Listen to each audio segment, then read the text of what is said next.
ये class 10th में geography का चैप्टर नंबर 1 है। इसमें हम पढ़ेंगे रिसोर्सेज के कंटेक्स्ट में चीज़ों को। Everything available in our environment which can be used to satisfy our needs, provided it is technologically accessible, economically feasible, and culturally acceptable can be termed as resource. हर कोई चीज़, हर वो चीज़ जो environment में available है, जो हमारी नीड्स को satisfy कर सकती है, उसकी हमारे पास टेक्नोलॉजी है कि हम उसको एक्सेस कर सकें, उतना हमारे पास इकोनॉमिकली हम उतना फीसिबल है वो चीज़ कि हम उसको ख़रीद सकें। कल्चरली वो चीज़ एक्सेप्टेबल होनी चाहिए। ऐसा नहीं होना चाहिए कि उसमें कल्चरल वाइज कोई उसमें रोकथाम हो, ऐसा नहीं होना चाहिए। तो इस चीज़ को हम बोल सकते हैं रिसोर्स। जो चीज़ हमारी नीड्स सेटिस्फाई करे, वो हम कल्चरली उसको एक्सेप्टेबल हो, टेक्नोलॉजिकली वो एक्सेसिबल हो, और इकोनॉमिकली भी वो फीसिबल हो, हम उसको खरीद भी पाएँ। ह्यूमन बींग्स,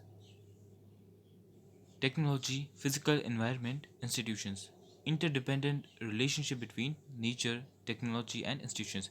तो हर कोई चीज़, चाहे वो टेक्नोलॉजी है, चाहे वो इंस्टीट्यूशंस है, चाहे वो फिजिकल इन्वायरमेंट है, चाहे वो ह्यूमन बींग्स है, ये सब चीज़ें आपस में इंटरकनेक्टेड होती हैं। यहाँ पे दिखाया the process of transformation of things available in our environment involves N interactive relationship between nature, technology and institutions. तो जो इन्वायरमेंट में हमारे पास चीज़ें प्रेजेंट हैं, उसको ट्रांसफॉर्म करने के लिए हर एक चीज़ में एक इंटर रिलेशनशिप होता है, एक रिलेशनशिप होता है। उसके लिए हमें टेक्नोलॉजी भी चाहिए, इंस्टीट्यूशन चाहिए जो उसको ट्रांसफॉर्म कर पाए, इन्वायरमेंट चाहिए जहाँ पे वो हमें रिसोर्सेज मिले। Human beings interact with nature through technology and create institutions to accelerate their economic development. तो ह्यूमन बींग्स इंटरेक्ट कैसे करते हैं? टेक्नोलॉजी की हेल्प से चीज़ों को एक्सेस कर पाते हैं और उसके लिए इंस्टीट्यूशंस बनाते हैं आगे, कि जहाँ पे उस चीज़ में ज़्यादा उसको इफ़ेक्टिवली कर पाएँ, उसमें डेवलपमेंट हो आगे, उसमें रिसर्च हो। Do you think that resources are free gifts of nature as in assumed by men? They are not. Resources are a function of human activities. Human beings themselves are essential components of resources.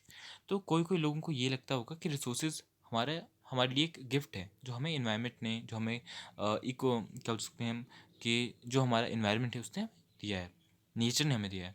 लेकिन ये नहीं है। Resources क्या है? एक function है जो हमें परफॉर्म करना है। हम भी एक रिसोर्स का ही पार्ट है, कंपोनेंट हम भी रिसोर्स का।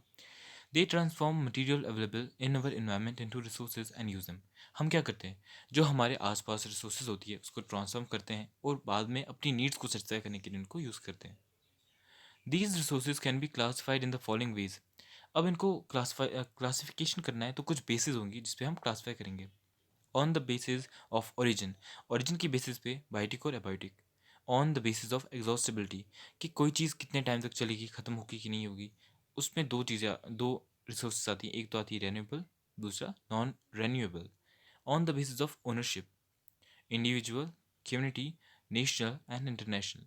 तो कोई ओनरशिप किसकी है, कौन ओन कर रहा है, उसके बेसिस पे वो इंडिविजुअल की हो सकती है, या सोसाइटी में कम्युनिटी की हो सकती है, या नेशंस में जो भी रिसोर्स होती है वो नेशनल रिसोर्स में आती है, या कोई भी जो किसी नेशन की पर्सनल रिसोर्स ना हो वो इंटरनेशनल रिसोर्स में आती है।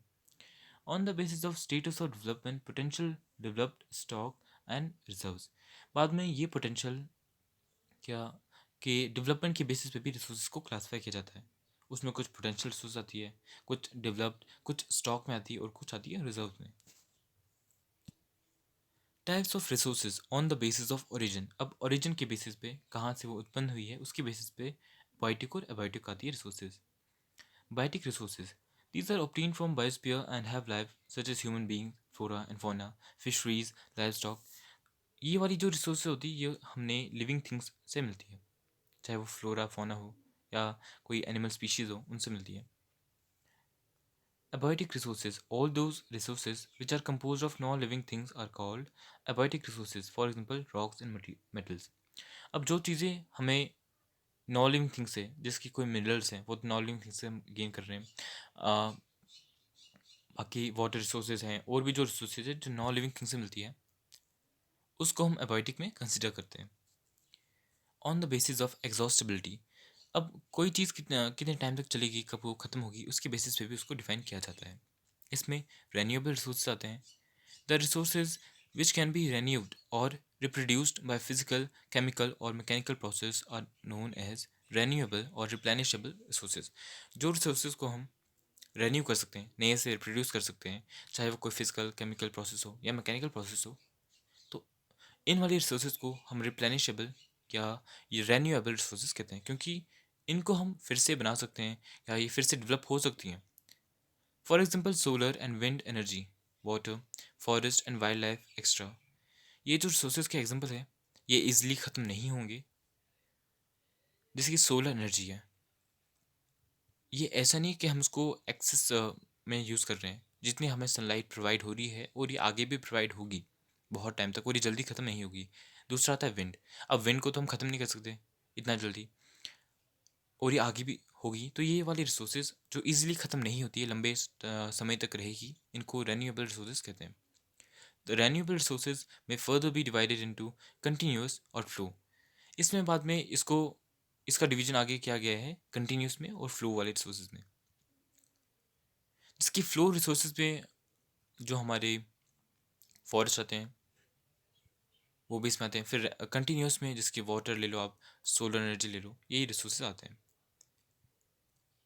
Non renewable resources, these occur over a very long geological time.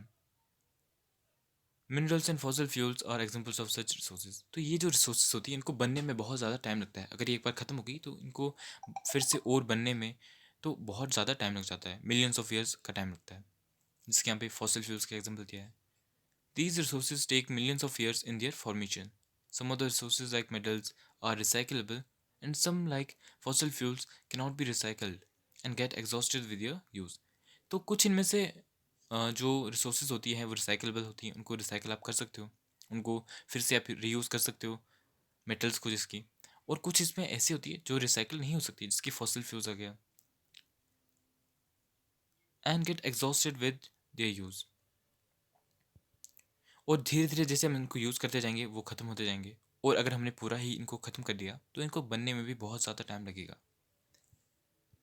तो आज हमने इसमें रिसोर्सेज का पढ़ा, क्या रिसोर्सेज होती हैं. उसके बाद हमने ओरिजिन के बेसिस पे और दूसरा हमने एग्जॉस्टिबिलिटी के बेसिस पे रिसोर्सेज की क्लासिफिकेशन पढ़ी. इसके आगे जो ओनरशिप और बाकी जो क्लासिफिकेशन है वो हम अगले वीडियो में पढ़ेंगे.